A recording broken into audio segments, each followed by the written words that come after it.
ಪರೀಕ್ಷೆ ಮುಗಿಸಿ ಮನೆಗೆ ಬರುತ್ತಿದ್ದಾಗ ಕಾಲೇಜು ವಿದ್ಯಾರ್ಥಿನಿ ಯಾಮಿನಿ ಪ್ರಿಯಾ ಎಂಬಾಕೆಯನ್ನ ಪಾಗಲ್ ಪ್ರೇಮಿಯೊಬ್ಬ ಕತ್ತು ಸೀಳಿ ಬರ್ಬರವಾಗಿ ಹತ್ಯೆ ಮಾಡಿದ ಘಟನೆ ಬೆಂಗಳೂರಿನ ಶ್ರೀರಾಮಪುರ ರೈಲ್ವೆ ಟ್ರ್ಯಾಕ್ ಬಳಿ ನಡೆದಿದೆ.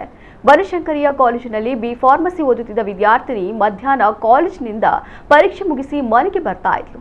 ಮಲ್ಲೇಶ್ವರಂನ ಮಂತ್ರಿ ಮಾಲ್ ಬಳಿ ಇಳಿದು ರೈಲ್ವೆ ಟ್ರ್ಯಾಕ್ ಬಳಿ ಹೋಗ್ತಿದ್ದಾಗ ಹಿಂದಿನಿಂದ ಬಂದು ವಿಘ್ನೇಶ್ ಎಂಬಾತ ಕತ್ತು ಕೊಯ್ದು ಕೊಲೆ ಮಾಡಿ ಪರಾರಿಯಾಗಿದ್ದ.